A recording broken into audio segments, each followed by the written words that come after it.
दिखाइए तो जरा।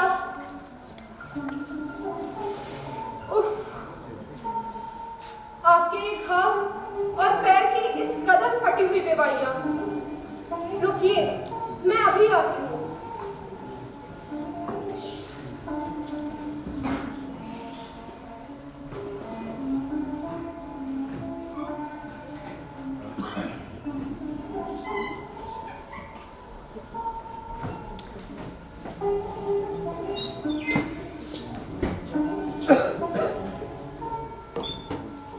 मनु, आपकी ये घाव और फटी बेवाइयां तो सबको दिख जाती हैं, पर वो घाव नहीं दिखते किसी को जो मेरी आत्मा में हो गए हैं।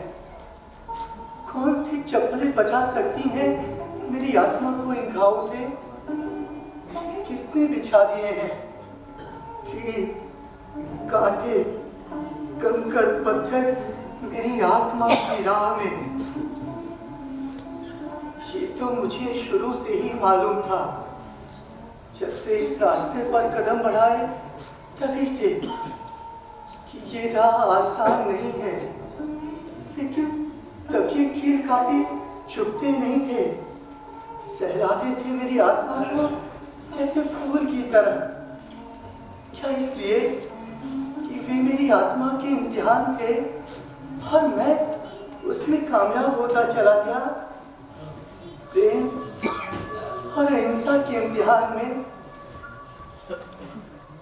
लेकिन आज ये उन्होंने बिछाए हैं जो मेरे अपने थे, जिनका साथ सबूत था कि मेरी अहिंसा कामयाब है। आज वो मेरे साथ नहीं और अकेले खड़ा हूं मैं इस रास्ते पर।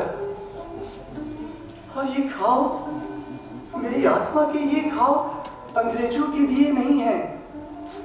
उनका दिया हर घाव तो तमगा होता है, सच्चाई का, अहिंसा का।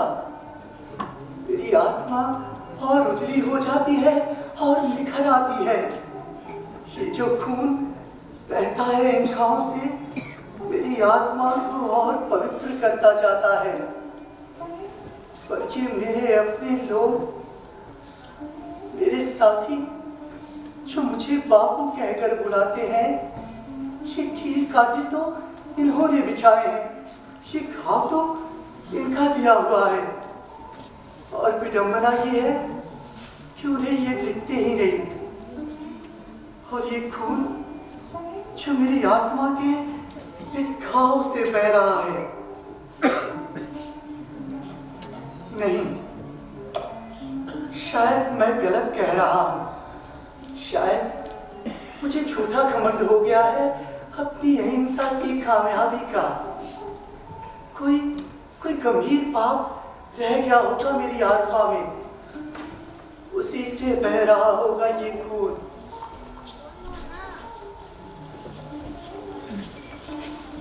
हे ईश्वर, कब निकालोगे मुझे इस घोर अंधकार से? कब नसीब होगी मुझे सच्चाई की वो रोशनी? होगी भी कि नहीं?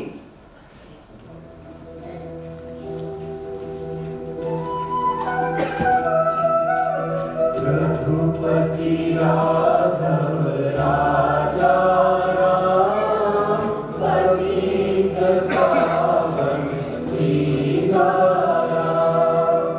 रघुपति राघव राजा राम, पतित पावन सीताराम।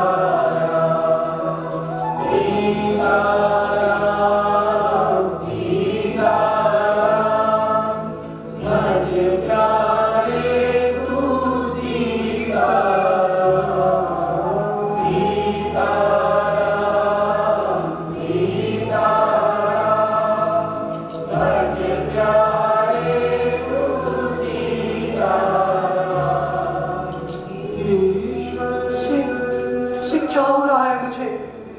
कहाँ चली गई मेरी श्रद्धा?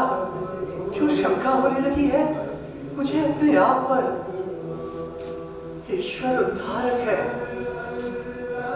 तो रोशनी भी देगा ही, और तभी तो देगा जब मैं उसे लेने के काबिल बनूं, अपने मन के भ्रमजाल को भेद सकूं।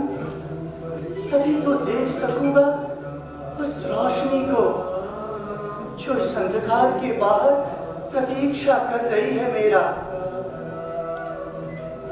ईश्वर केवल प्रकाश है, हमारी प्रतीक्षा करता हुआ प्रकाश, जिस पर हम अपने मन के भ्रमजाल को तोड़ने में कामयाब होते हैं, उसी पल वो हमें मिल जाता है। लेकिन क्या मैं अब तक भ्रमजाल में फंसा हूँ? फंसा था? किस बात का भ्रम है मुझे? क्या ये भ्रम था कि मेरी अहिंसा कामयाब हुई, कि मेरे ये सब साथी जवाहर, सरदार, राजा जी, मौलाना और राजेंद्र बाबू, यही नहीं फिर सब कांग्रेसन जो मेरे सत्याग्रह में खुशी खुशी शामिल हुए थे।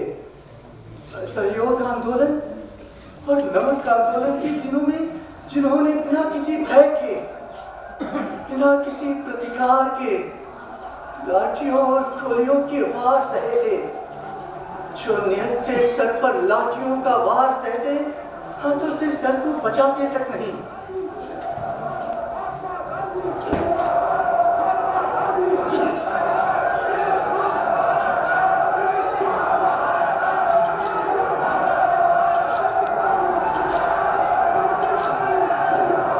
और दुनिया देखती रह गई आश्चर्य से हिंदुस्तान की वो अग्नि परीक्षा जिसमें सीता की तरह पवित्र होकर निकली थी मेरी नहीं, केवल मेरी नहीं, हिंदुस्तान की आत्मा। और मुझे लगा लो, सत्य का मेरा ये प्रयोग भी कामयाब हुआ।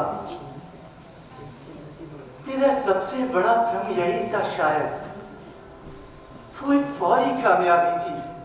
अभी और अभ्यास की तैयारी की जरूरत थी उस सफलता को अस्थायी होने के लिए।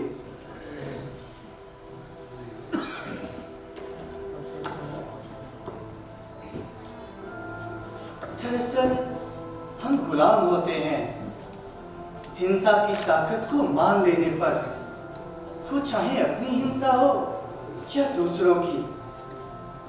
नमक आंदोलन ने ये बता दिया था कि हिंदुस्तान अब आजाद है हिंसा से। यही सोचा था मैंने, पर मैं गलत था शायद। मुझे लगा कि कांग्रेस ने नमक आंदोलन को सिद्ध कर लिया है, इसीलिए मैंने कहा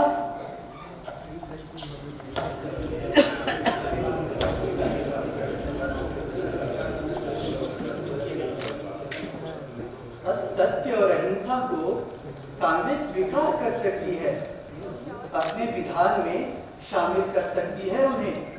कांग्रेस के विधान में था कि स्वराज के लिए उचित और शांतिपूर्ण उपाय किए जाएंगे। मैं कहता हूँ उचित और शांतिपूर्ण की जगह अब सच्चे और अहिंसक कर लेना चाहिए।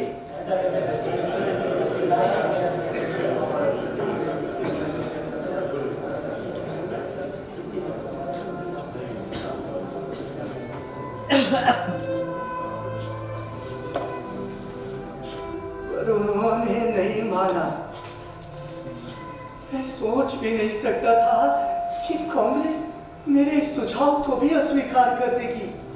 इसका मतलब है इन्हें मेरे उसूलों में कोई श्रद्धा नहीं। सत्य और अहिंसा इनके लिए श्रद्धा के नहीं, राजनीति के विषय हैं। तब मैंने कहा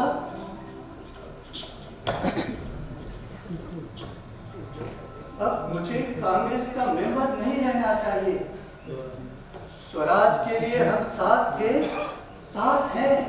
आप जब चाहें उसके लिए मेरी सलाह, मेरा सहयोग ले सकते हैं।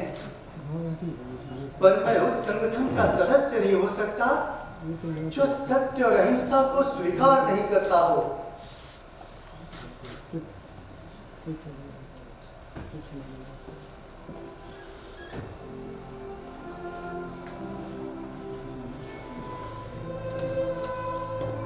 और उन्होंने खुशी खुशी मेरा इस्तीफा मंजूर कर लिया। कांग्रेस से उस मोहनदास गांधी का इस्तीफा, जिसे ये सब बापू कहते हैं, जैसे कोई परिवार अपने पिता को घर से बाहर कर दे, और उन्होंने ऐसा ही किया। ये शायद पहला घाव था मेरी आत्मा में, और वो दिया अंग्रेजों ने या लीग ने नहीं, मेरे अपनों ने। उन्होंने जो मुझे बापू कहते थे, मैंने इस्तीफा दिया क्योंकि मैं खुद को उन पर थोपना नहीं चाहता था। पर वे क्या वे समझ रहे थे कि मैं अपनी हिंसा उन पर थोप रहा हूं? और सत्य, क्या सत्य भी थोपा जा सकता है? इसीलिए तकलीफ नहीं हुई।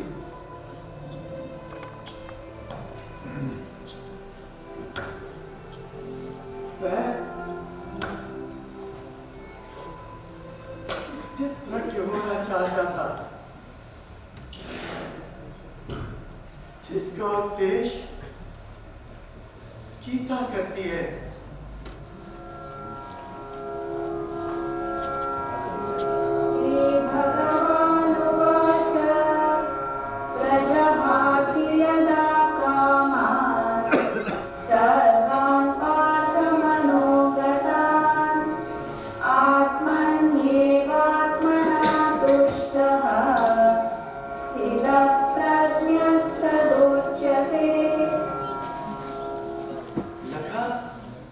उसी ओर बढ़ रहा हूं मैं।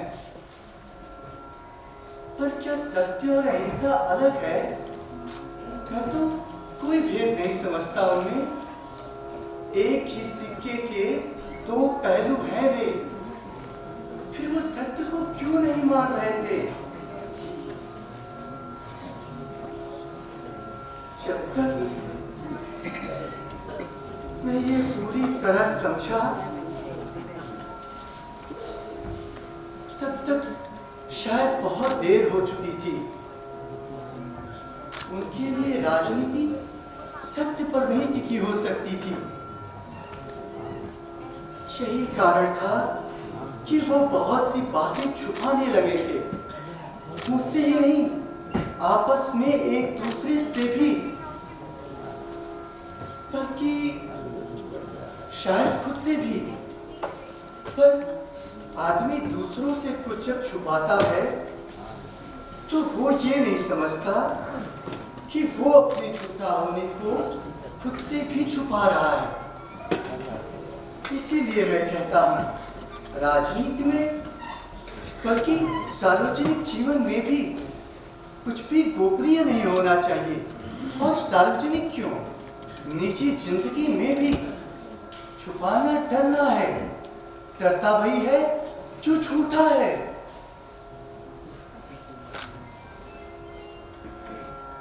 ये मैं पूरी तरह तक समझा जब मेरे अजीज दोस्त मौलाना आजाद तक ने मुझसे झूठ बोला।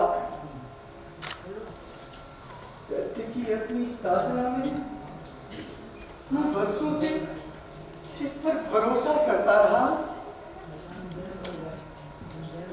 उस मौलाना आजाद तक ने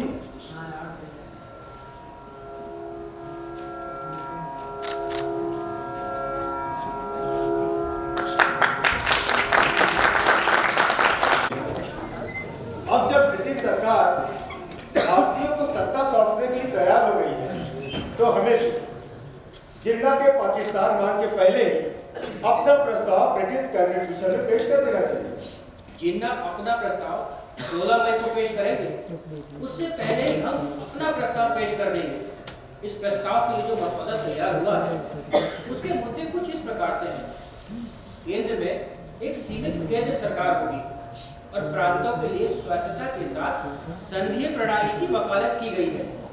केंद्र के पास रक्षा, विदेशी और संचार मामले होंगे, जबकि प्रांत अन्य सभी मामलों को देखेगा। इसके अतिरिक्त प्रस्ताव में मुख्य रूप से प्रांतों के सामूहिकरण का आह्वान किया गया है। जो पश्चिम मुस्लिम बहुल प्रदेश है उन्हें बी ग्रुप में, बंगाल, असम के मुस्लिम बहुल प्रदेशों को सी ग्रुप में और शेष भारत को अनौपचारिक रूप में ए ग्रुप में बांट देगा। मैं समझता हूँ कि इससे हम जिन्ना के पाकिस्तान की मांग को दफन करेंगे और मुस्लिम संविधान की हितों का ख्याल रखेंगे। पर मेरे ख्याल से गांधी जी इस प्रस्ताव के लिए हरगिज राजी न होंगे। अभी आप गांधी जी से इस विषय पर बातचीत न करें। प्रस्ताव मंजूर हो जाने पर उनसे बातचीत कर लीजिए। पर ये तो उनके खिलाफ जाने जैसा होगा। पर बापू कभी भी पाकिस्तान और हिंदुस्तान में बंटवारे के लिए समर्थन नहीं करेगा। खैर, आप प्रस्ताव भेजें, देखते हैं भविष्य में क्या होगा।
मौलाना, तुम्हें किसी भी मसले पर अपनी निजी राय रखने का हक है। जब कांग्रेस की जवाहर तक की ज्यादातर बातों में मुझसे मुख्तलिफ राय रही है, तो उस कांग्रेस के प्रेसिडेंट मौलाना आजाद भी मुझसे अलग राय रख सकते थे, लेकिन अपनी राय को मुझसे और मुझसे ही नहीं, कांग्रेस के अपने साथियों से भी छुपाकर कैबिनेट मिशन को चिट्ठी लिखने की क्या जरूरत आ पड़ी थी? यदि तुम खुद कैबिनेट मिशन के उस फार्मूले से इत्तेफाक रखते थे जिसमें मुझे बंटवारे के बीज दिख रहे थे, तो कम से कम कांग्रेस के अपने साथियों को तो बताना चाहिए।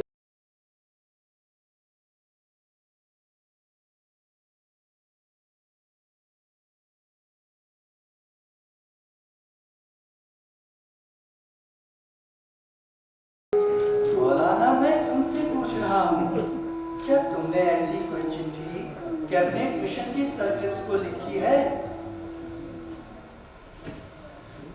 नहीं गांधी जी, मैंने ऐसी कोई चिट्ठी नहीं लिखी।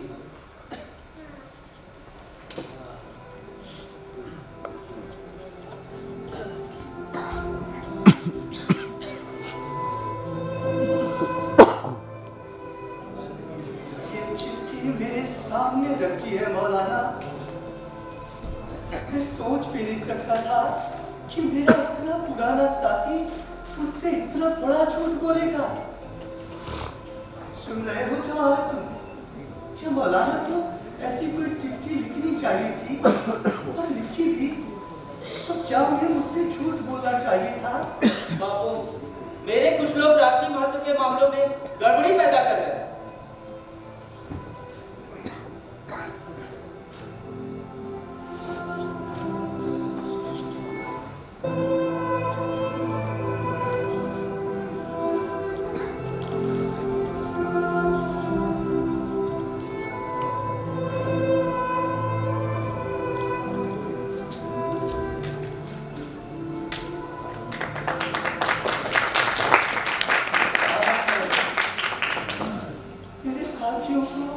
सत्य की कोई चिंता नहीं।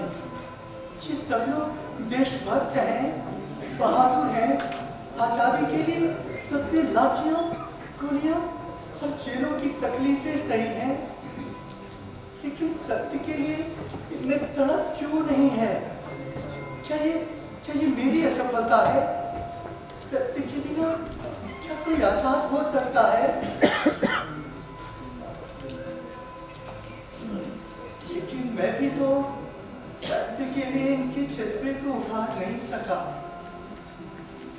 ये मेरी सत्याग्रह की साधना का अधूरापन है शायद। मैं क्यों समझौता करता गया इनके अधूरेपन से? पर एक सच्चा सत्याग्रही समझौते से इनकार भी तो नहीं कर सकता। उसे भरोसा रखना होता है, चाहे कोई उसका भरोसा बार बार तोड़े तब भी। लेकिन ये मेरी मजबूरी थी। आखिर मुझे इन्हीं लोगों के साथ काम करना था स्वराज के लिए। जो लोग भी इस काम के लिए उपलब्ध थे, उसमें शायद ये लोग ही बेहतर थे। देशभक्ति और बहादुरी की इनमें कोई कमी नहीं है। सरदार, राजेंद्र बाबू, मौलाना, जवाहर और भी बहुत सारे लोग। लेकिन तब सुभाष बाबू, मैं तुमसे क्यों अलग हुआ? देशभक्ति और बहादुरी में तो तुम भी कम नहीं थे किसी से। हाँ, उपायों का अहिंसक बल्कि शांतिपूर्ण होना जरूरी नहीं था तुम्हारे लिए भी। और सत्य की चिंता तुम्हें भी नहीं थी। जर्मनों से रिश्ते बनाने के तुम्हारे गोपनीय तरीकों से मैं सहमत नहीं हो सकता था, और उपायों के लिए तुम्हारे हिंसक रुझानों से भी।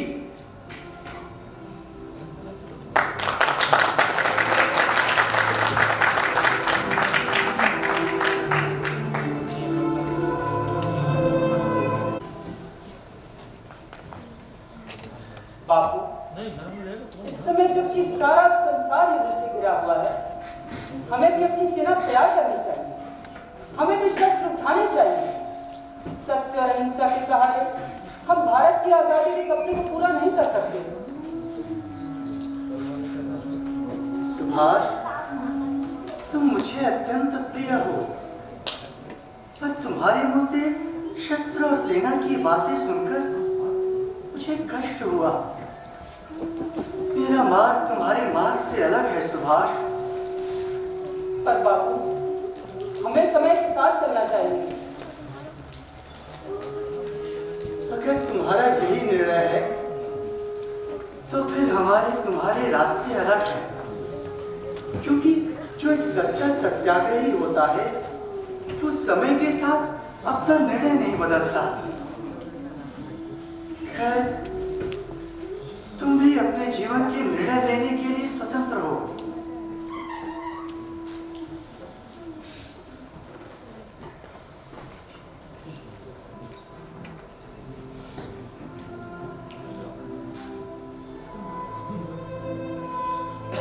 बापू, आप अपने तरीके से आजादी की लड़ाई लड़िए, मैं अपने तरीके से लड़ता हूं।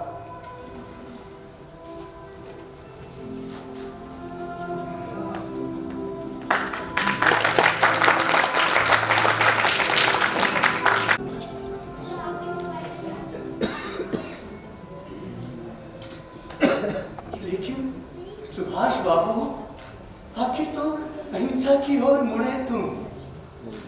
कांग्रेस छोड़ दी सुभाष बाबू तुमने, पर मुझे नहीं छोड़ा शायद। नहीं तो कर्नल जीवन सिंह क्यों आते मेरे पास मेरी अहिंसा के संघर्षों में शामिल होने के लिए? पर जिन्होंने कांग्रेस नहीं छोड़ी, वे मुझे छोड़ते गए हैं। एक एक करके, पर वे जब वे मुझे छोड़ रहे हैं या खुद को छुड़वा रहे हैं सत्य और अहिंसा से। नहीं नहीं, अहिंसा किसी को पकड़ती नहीं, वो अपने अंदर उगती है, और अंदर नहीं उगती तो बाहर की अहिंसा झूठी होती है। एक फरेब जिसका मुलम्मा पहले ही मुकाबले में उतर जाता है, जैसे उतर गया कांग्रेस के मेरे साथियों का जब महायुद्ध में ब्रिटिश सरकार से मेरे सहयोग का मसला सामने आया। तुम्हें याद है सरदार, तुम लोग युद्ध में सरकार का साथ देना चाहते थे, कुछ शर्तों के साथ, लेकिन मैं इसे ठीक नहीं मानता था। अहिंसा की लड़ाई लड़ने वाले शस्त्रों के युद्ध का साथ क्यों दें? और तुम लोग नहीं माने, पर हुआ वही जिसका मुझे अंदेशा था। अंग्रेजों ने नहीं मानी तुम्हारी कार्य समिति की बातें। तब तुम्हें याद है सरदार, तुमने क्या कहा था? बापू, आपकी राय को ना मानना ये हम लोगों की सबसे बड़ी भूल थी। आइंदा हमारे जीवन काल में ऐसा कभी नहीं होगा।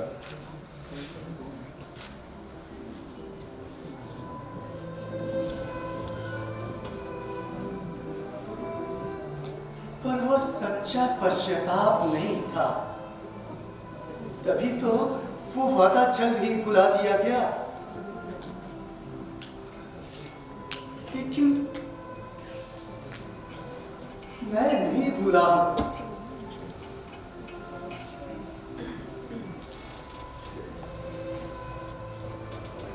मैं कुछ भी नहीं भूला हूं।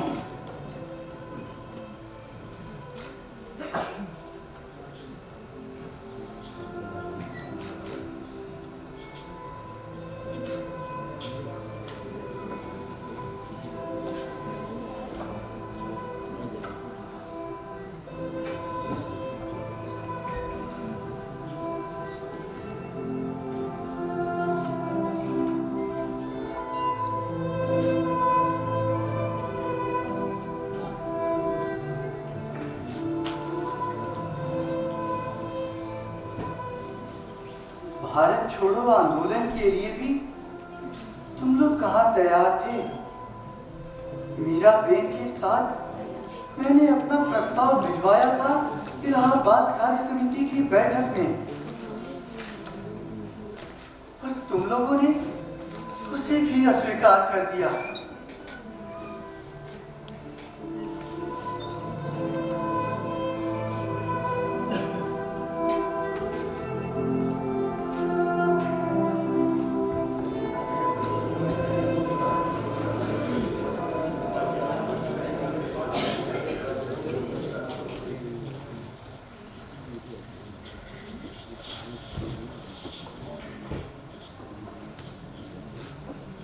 ये आंदोलन अंग्रेज सरकार को कमजोर कर सकता है।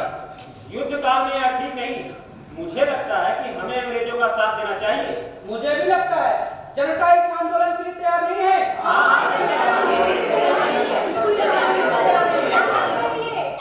शांत रहिए। देखिए, इस मीटिंग में बापू ने जो अपना प्रस्ताव भेजा है, इस पर शांतिपूर्ण तरीके से और विवेक से विचार करिए। कहीं ऐसा न हो कि जल्दबाजी और आवेश में आकर आप कोई ऐसा निर्णय ले लें जो कि भविष्य में देश के हित में न हो।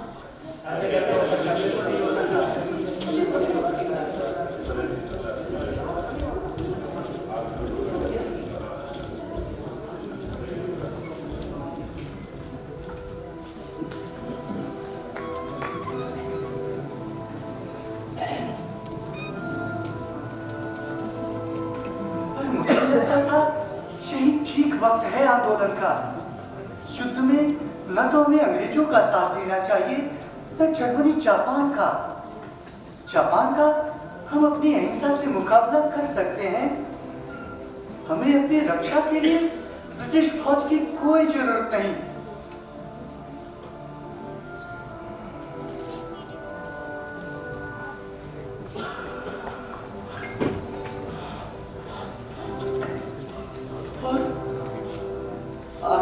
मुझे कहना ही पड़ा।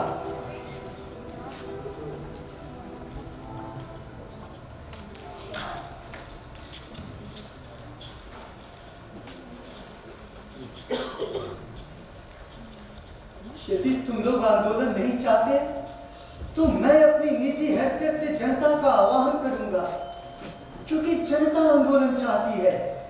बापू, हम सब आपके विचारों से सहमत हैं। तब जाकर कहीं तुम लोग तैयार हुए, मेरे कारण नहीं, डर के कारण।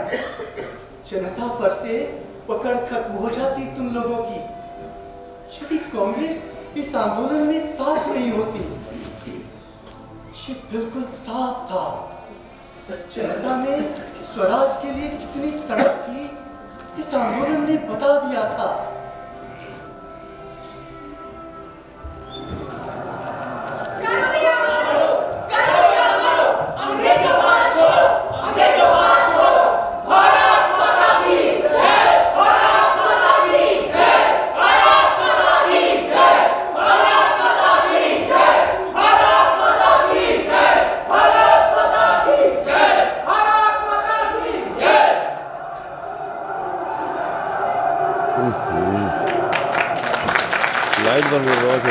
मंत्री ने जैसे जैसे प्राण फूंक दिए थे देश में। मानता हूं कुछ तोड़ फोड़ हुई, वो नहीं होनी चाहिए थी, और नहीं होती यदि सबको एक साथ गिरफ्तार नहीं किया गया होता। पर क्या ये कम था कि मानव हिंसा नहीं हुई, जबकि कोई नेता बाहर नहीं था जो जनता का मार्गदर्शन करता।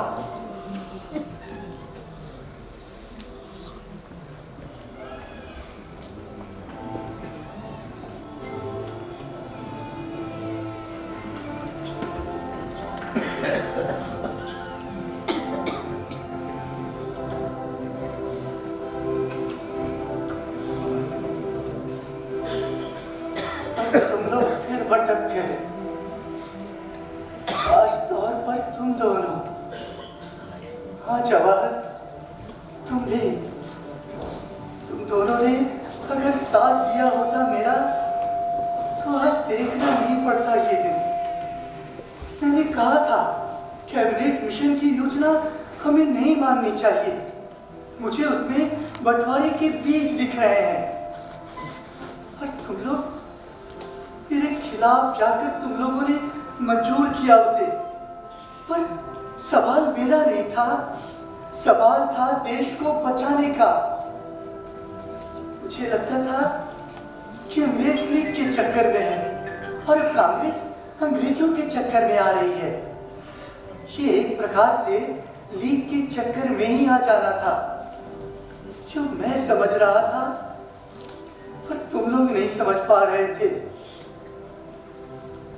झूठ ही झूठ फैला था चारों तरफ, और तुम लोग भी उसी झूठ के शिकार थे।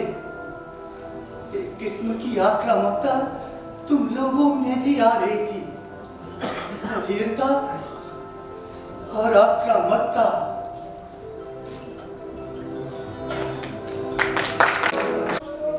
कि हम तलवार का जवाब तलवार से देंगे। एक तो हिंदुओं से कोई मतलब नहीं, पर क्या क्या कांग्रेस को भी मुसलमानों से कोई मतलब नहीं? यही तो चाहती है लीग कि कांग्रेस को केवल हिंदुओं की पार्टी साबित कर दे। तो मैं समझ रहा हूं, पर तुम लोग नहीं समझ पा रहे हो। और ये मेरी नाकामयाबी है कि मैं तुम लोगों को समझा नहीं पा रहा हूं। बापू, कितने लोग आपके इस कड़े नियम का पालन करने के लिए तैयार होंगे?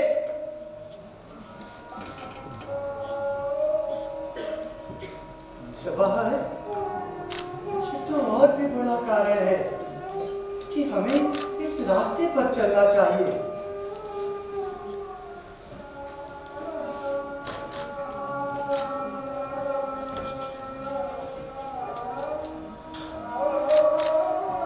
मुझे लगता है कि मैं इस रास्ते पर अकेला रह गया हूं। अकेले चलने में तकलीफ नहीं है, तकलीफ ये है कि जिंदगी भर के मेरे हमराही न क्यों मुझे छोड़कर चल दिए, वे मुझे गलत, सनकी या फिर ऐसा बेवकूफ तक समझने लगे हैं जो वास्तविकता को नहीं समझ सकता। इसीलिए चाहे वो खत अकेले मौलाना ने लिखा हो, तुम लोगों से सलाह किए बिना, बताए बिना लिखा हो, और कैबिनेट मिशन की योजना को मानकर तुम लोगों ने आखिर मौलाना को ही तो सही साबित किया। तुम लोग को लगता था कि इससे हम बंटवारे से बच जाएंगे। मुझे लगता है कि इससे हम बंटवारे में फंस जाएंगे। संप्रदायों के आधार पर प्रांतों के ग्रुप बनाना, क्या ये बंटवारे के तर्क को मान लेना नहीं है?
बिहार में हो, चारों ओर दंगों की आग ही आग लगी है।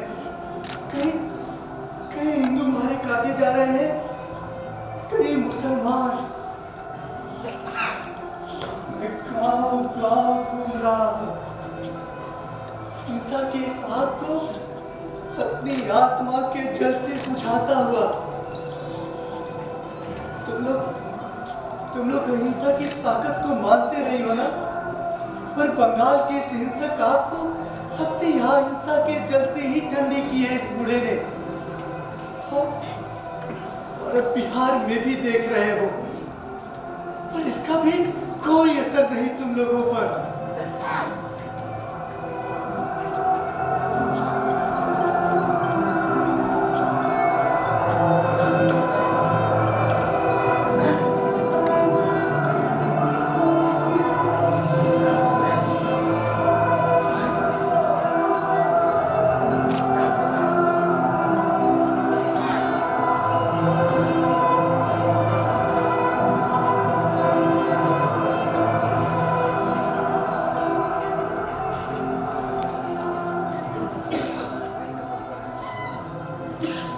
अखबार कहता है कि कांग्रेस ने पंजाब के विभाजन का प्रस्ताव किया है। ये क्या है? क्या ये एक प्रकार से पाकिस्तान की मांग को मान लेना नहीं है? ऐसा लगता है जैसे ईश्वर ने मुझे बेसहारे अकेला छोड़ दिया है। मुझे ही नहीं, समूचे हिंदुस्तान को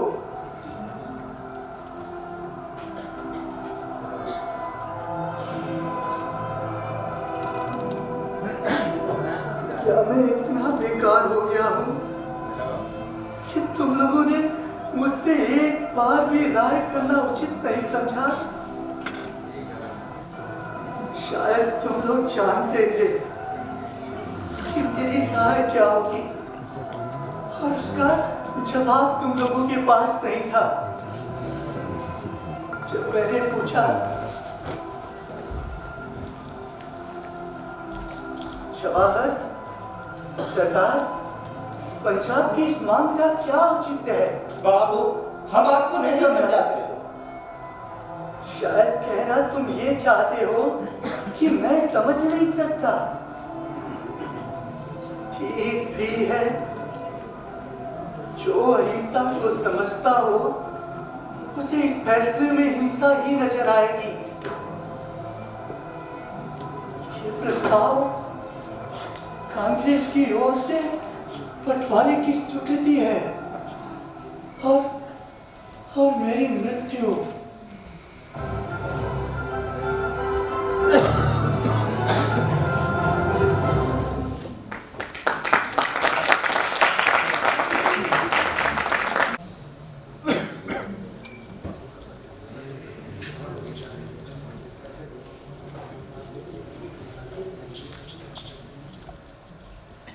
डॉक्टर सुशीला बहन कह रही थी बापू का स्वास्थ्य चिंताजनक होता जा रहा है।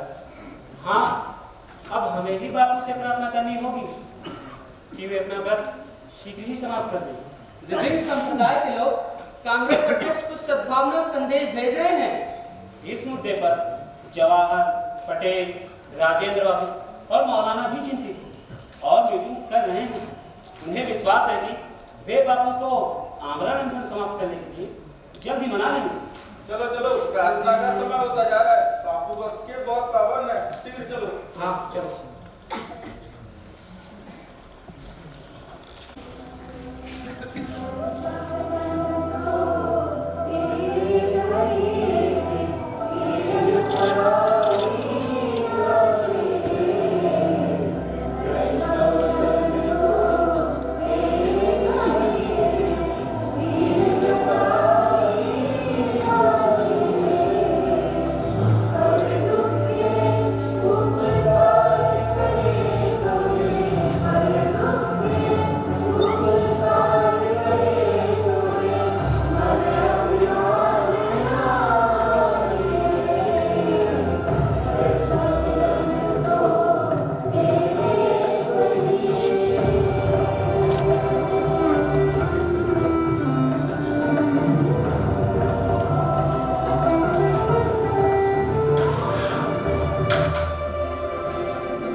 मैं रोक नहीं सका।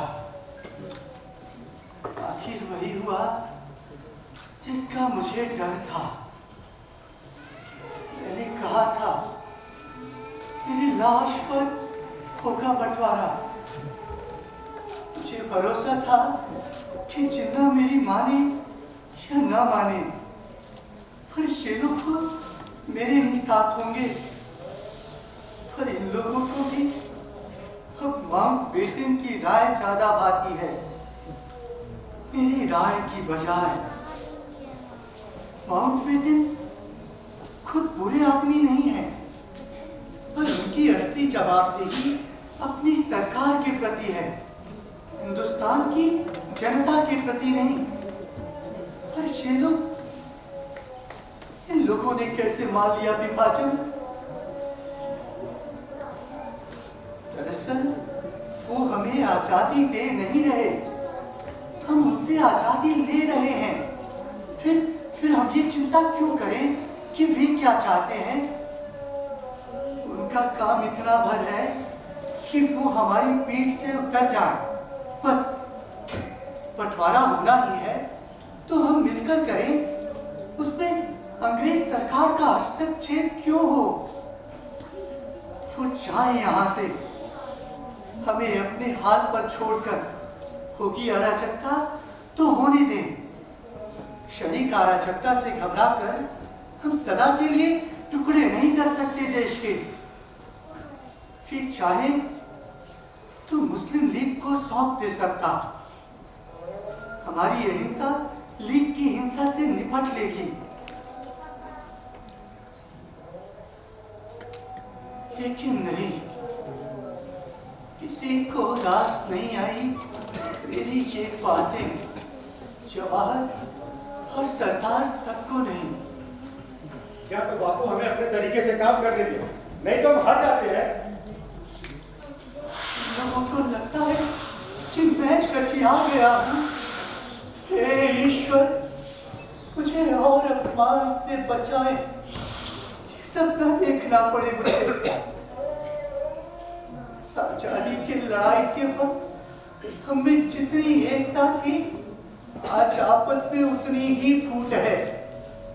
सत्ता की लालसा ने हमें गिरा दिया है। मैंने कहा था मेरी लाश पर होगा बंटवारा। लोग मुझसे पूछते हैं क्या हुआ आपके उस वादे का? पर किससे पूछते हैं फिर ये सवाल? क्या मैं जिंदा हूं? मृतकों की पूजा की जाती है जैसे, वैसे मेरी भी की जाती है।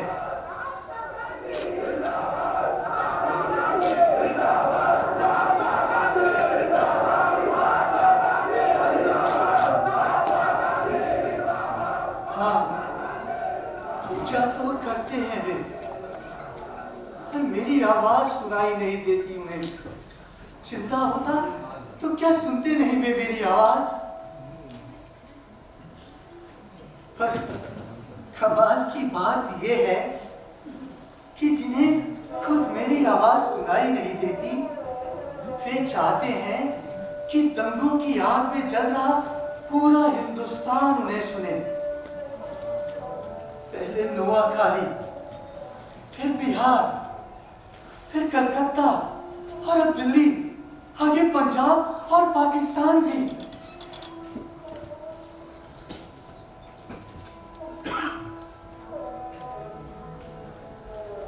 क्या तुम लोगों के लिए एक लाश ही नहीं हो गया हूं? एक निर्जीव मूर्ति जो भारत बन रहा है, उसमें मैं कहाँ हूं? शायद चौराहों पर, लेकिन आत्मा में नहीं। पर गरीब जनता की आत्मा में मैं हूं शायद। नहीं तो मेरी बातों का, मेरे उपवास का असर क्यों हुआ होता? हिंसा की आग में जल रहे लोग शायद मुझे जिंदा रखना चाहते हैं। कभी कभी सोचता हूँ तुम लोग क्यों नहीं उतर जाते इस धधकती आग के सैलाब में निहत्थे? अपनी पुलिस फौज के बिना अकेले तुम नेता हो उनके, क्या बनता है तुम्हारा फर्ज? उतर जाते हिम्मत करके और तब देखते अहिंसा का कर्तव्य। आज प्रतिज्ञा पत्र का मसौदा तैयार हो गया है।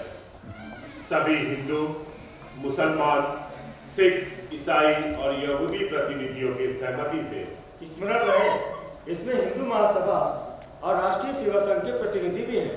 इसमें लिखी प्रतिज्ञाओं के अनुसार हम वचनबद्ध हैं कि मुसलमानों की जान, माल और ईमान की रक्षा की जाएगी। जो घटनाएं दिल्ली में घटित हुई हैं, वो घटनाएं भविष्य में दोहराई नहीं जाएंगी। मुसलमानों की छोड़ी हुई मस्जिदें उन्हें वापस लौटा दी जाएगी। भागे हुए मुसलमान फिर से वापस आ सकते हैं। और पहले की तरह अपना कारोबार शुरू कर सकते हैं। और हाँ, याद रहे, ये सब हम अपने व्यक्तिगत प्रयत्नों द्वारा करेंगे, पुलिस या फौज की मदद से नहीं। मुझे लगता है बापू इस सौदे से संतुष्ट हो जाएंगे और अपना अड़सन भी त्याग देंगे। कौन है?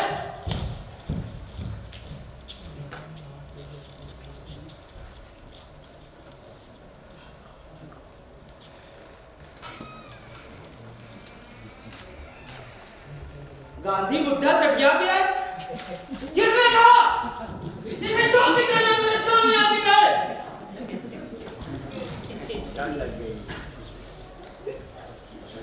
नेहरू, कम से कम एक प्रशासक को ऐसा नहीं करना चाहिए।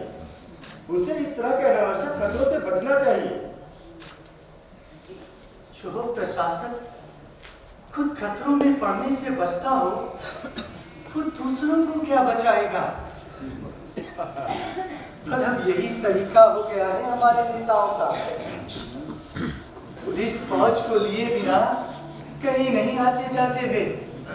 जिंदगी भर जो अहिंसा की लड़ाई लड़ने का दावा करते रहे, वे अपनी ही जनता के बीच पुलिस की हिफाजत में जाते हैं और शर्म में जाते हैं। अपनी हैसियत की बात समझते हैं।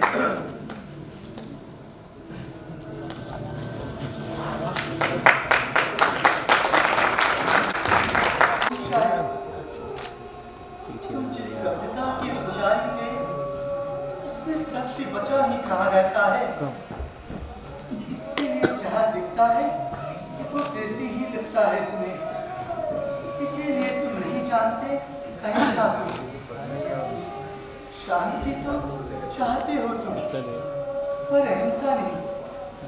पर क्या वास्तविक शांति मिलती है अहिंसा के बिना?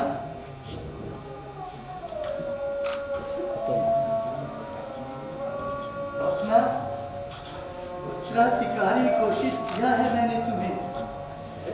लोग समझते हैं कि मेरा उत्तराधिकार ये प्रधानमंत्री पद है। सत्ताग्रस्त मन के लोग हैं वे। मेरा उत्तराधिकार ये प्रधानमंत्री पद कैसे हो सकता है? मैं तो फकीर हूं। मेरा उत्तराधिकार तो ये फकीरी ही हो सकती है। क्या बात?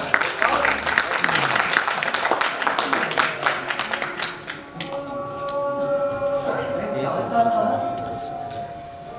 एक खुली बहस हो मेरे और मेरे उत्तराधिकारी के बीच में, पर तुम्हारे पास वक्त नहीं कहा है इन सब बातों के लिए। पर एक दिन एहसास होगा तुम्हें। पश्चाताप करोगे और कहोगे कि फिर ये बूढ़ा सही था, जैसे कहते रहे हो पहले भी। और तब तक शायद बहुत वक्त गुजर चुकी होगी, क्योंकि इतिहास हमें बार बार अवसर नहीं देता। पर हम अमर नहीं होते। इस व्यथा को समझते तुम तो ये समझ जाते कि तुम्हारी ये योजनाएं 100 वर्षों तक भी रोटी नहीं दे सकेंगी मेरे देश को, मेरे इस दरिद्र नारायण को। तुम्हारी सहानुभूति बौद्धिक है जवाहर, इसीलिए मेरा उत्तराधिकारी मेरे साथ चलना नहीं चाहता। पर ये तो मुझे तभी समझ लेना चाहिए था जब तुमने सरदार के साथ मिलकर विभाजन को स्वीकार कर लिया। वो बापू था जिसे तुम लोगों ने अपना अकेला नुमाइंदा बनाया था राउंड टेबल कॉन्फ्रेंस में, जो हर आंदोलनों में तुम्हारा सेनापति हुआ करता था। जब बच्चे मिलने लगे तो उस बापू से ज्यादा समझदार माउंटबेटन हो गए। माउंटबेटन की समझदारी चिन्ना को नहीं समझा सकी, बल्कि जिन्ना ही उन्हें अपने रास्ते पर ले आया। तुम लोग मेरे मना करने के बावजूद माउंटबेटन से सहमत हो गए। मक्खी के तरह निकाल फेंका मोहनदास गांधी को। यही नहीं, छोटी छोटी बातों पर चिढ़ने लगे तुम लोग मुझसे। जब मैंने कहा, सरकार, बिहार दंगों पर हमें जांच कमीशन बिठाना चाहिए। बाबू, मैं उसे आवश्यक नहीं समझता। इसमें क्या बिगड़ जाएगा किसी का? क्या गृह मंत्री की हैसियत से ये जिम्मेदारी नहीं बनती है तुम्हारी?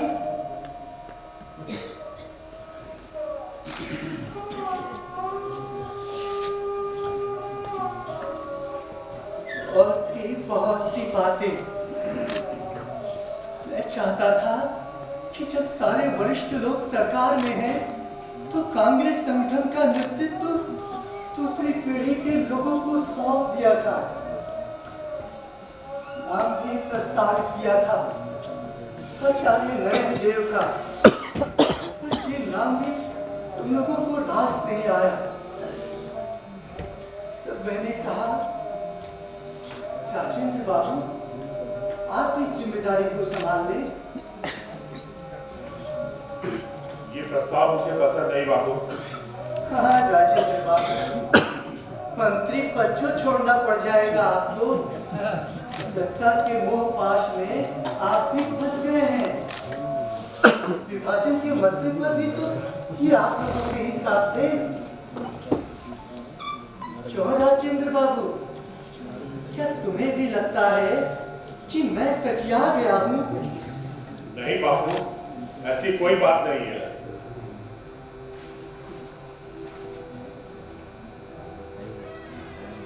मुझे याद नहीं कि मैंने गांधी जी की किसी भी बात का कभी भी विरोध का साहस भी किया हो। अगर किसी बात को लेकर उनसे मेरा मतभेद भी हुआ हो, तो मुझे लगता था कि मैं ही गलत हूँ।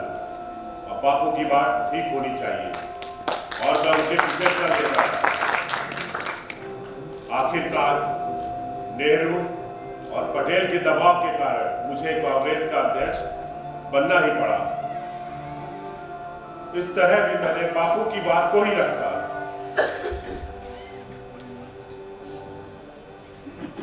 यही कारण है कि तुम लोग मुझसे मिलने में भी कतराने लगे हो। मिलते हो जब तुम्हारी जरूरत होती है। सरकारी कामों में जो डूबे रहते हो, दिल्ली में रहने के बावजूद कई कई दिनों तक मिलना नहीं होता। कभी कभी सोचता हूँ, यहाँ सारी मंडली में मैं ही एक ऐसा व्यक्ति हूँ जिसके पास फुर्सत का वक्त है। नहीं, मुझे इस बात का मलाल नहीं कि मेरी सलाह क्यों नहीं ली जाती। मलाल ये है कि हम पहले की तरह एक नहीं रहे। यदि ऐसा होता तो लीग की चुनौतियों का, इन दंगों का और दीगर मामलों का बेहतर मुकाबला किया जा सकता था। लोग मेरे पास आते हैं शिकायतें लेकर, मैं उनसे कैसे कहूँ कि मैं तुम लोगों से कुछ भी कहने का अधिकार खो चुका हूँ। यही कह सकता, क्योंकि फिर लोग अब भी मुझे तुम लोगों के साथ ही समझते हैं। और क्या विडंबना है कि एक अनचाहे सलाहकार को ढोना पड़ रहा है तुम लोगों को, और मैं हूँ कि ये जानते हुए भी बेशर्मी से सलाह दिए जाता हूँ। बापू, हमारी ऐसी कोई मंशा नहीं है। नहीं जवाहर, सफाई की कोई जरूरत नहीं। ये मेरी मन की व्यथा थी जो मैंने तुम लोगों से कही है। और किससे कहता? जानता हूँ चढ़ते रहे हो तुम मुझसे एक अरसे से, पर ये भी पहचानता हूँ कि तुम्हारी ये चिढ़ मुझसे अधिक खुद अपने आप से है। छोड़ना चाहते हो, पर छोड़ जो नहीं पाते होंगे। लंबा साथ है आखिर, कहीं सिंधबाद जहाजी के बूढ़े की तरह तो मैंने नहीं जकड़ रखा है तुम लोगों को।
जानता हूं वो मुझे एक दिन मार डालेंगे, क्योंकि हजारों की संख्या में आने वाले पत्र उनके नफरतों को बयां करते हैं। मुसलमान कहते हैं कि मैं पाकिस्तान के विभाजन में अड़ंगा क्यों अड़ा रहा हूं, और हिंदू कहते हैं कि मैं ये विभाजन होने ही क्यों दे रहा हूं। उनकी कोशिश जारी है, पर मर जाना चाहिए मुझे अगर मैं सत्याग्रही हूं तो। और हर चीज क्या है? यदि एक मुसलमान को बचाने की कोशिश में एक हिंदू मर जाए और एक हिंदू को बचाने की कोशिश में एक मुसलमान, इससे बड़ी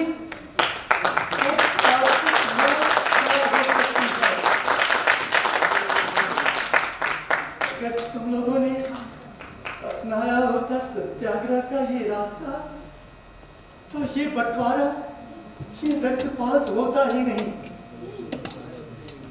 इसीलिए तुम लोगों से अलग होता गया है मेरा रास्ता।